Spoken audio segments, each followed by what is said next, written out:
Coming up on today's episode of Airborne Unlimited, a news helicopter crew believes their aircraft was struck by a drone. Rotax announces 2020 fly-in in Austria. And ICAS 2019 starts this week.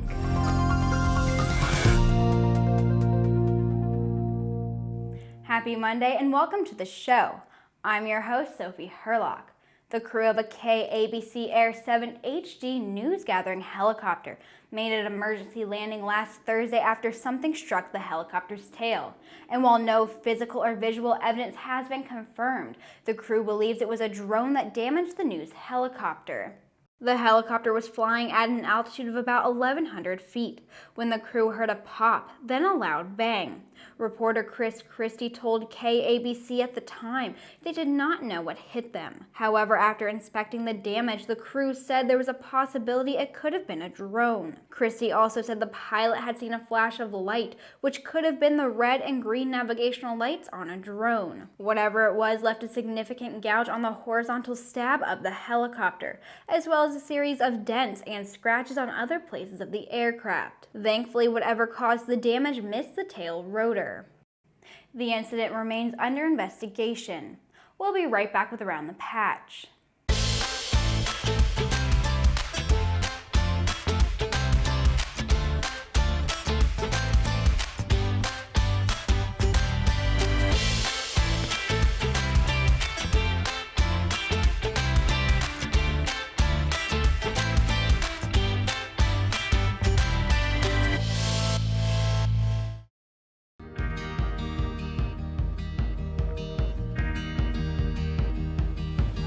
Today is a new dawn. With a new name. Un nuevo logotipo. A new factory. Und einen globalen Kundenfokus. We are Continental Aerospace Technologies, and we stand behind you.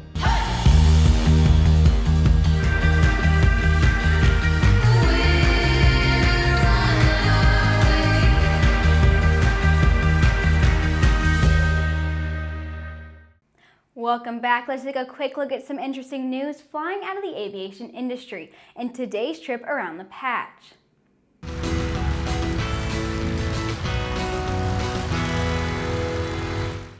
3 died and around a dozen people were shot during an active shooter incident at Naval Air Station Pensacola on Friday. Ensign Joshua Caleb Watson, Airman Mohammed Sameh Haytham, and Airman Apprentice Cameron Scott Walters were killed during the incident. The shooter, Ahmed Mohammed Al-Shamrani, an aviation student and a second lieutenant in the Royal Saudi Air Force, was killed by a sheriff's deputy at the scene. Shamrani reportedly posted anti-American statements to Twitter prior to the shooting, and investigators are treating this incident as an act of terrorism.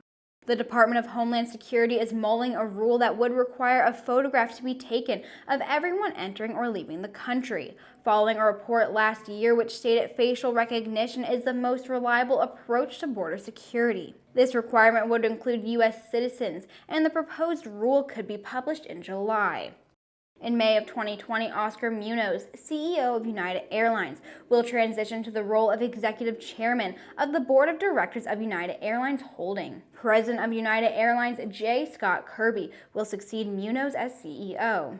The sun is revealing itself in detail and shedding light on how other stars may form and behave throughout the universe, all thanks to NASA's Parker Solar Probe. The information Parker has uncovered about how the sun constantly ejects material and energy will help scientists rewrite the models they use to understand space weather around our planet, as well as the process by which stars are created and evolve. This information will be vital to protecting astronauts and technology in space, an important part of NASA's Artemis program, which will send the first woman and the next man to the moon by 2024. We'll be right back with the rest of the news.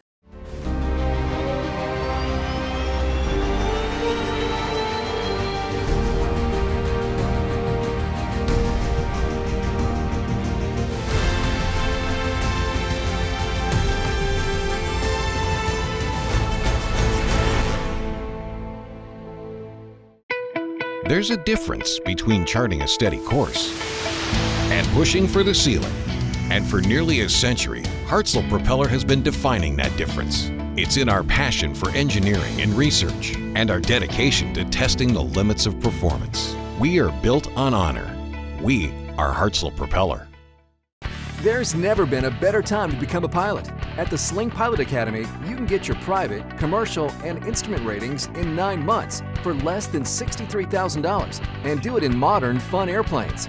Your flight training is going to be as exciting as your future career as an airline pilot. SlingPilotAcademy.com. After the success of this year's event in September, BRP-Rotax is already planning the next fly-in.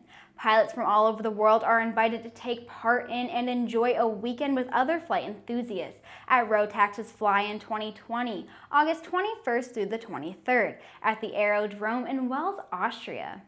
The FlyIn offers test and demo flights with the 912IS and 915IS engines, a company tour at BRP-Rotax's state-of-the-art facility, and a new exhibition on the 100-year celebration of Rotax. The weekend will also offer simulators, Q&A sessions, and an evening of entertainment with barbecue and a live band.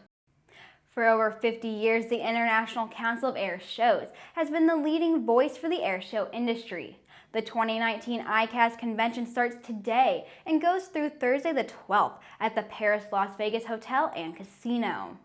ICAS 2019 will be a busy show, with nearly 50 educational and safety forums, as well as meetings for ACE qualified pilots and their associates to keep up with their qualifications to fly air shows. And of course, the exhibit sessions are the place for show organizers to book performers and affiliated services for the coming year. The Aero-News Network crew will be running the Bob Hoover Legacy Foundation booth at display area number 441, so be sure to stop by and say hello. We'll be able to give you most of next year's airshow dates for the best military demonstrations as they're announced on opening day, so be sure to check Aero-News for the rundown. And that wraps up our show for today. Don't forget to click subscribe and to check us out on Twitter and on Facebook. Head over to aero-news.net for more aviation aerospace news any time of the day. Thanks for watching, and I'll see you tomorrow.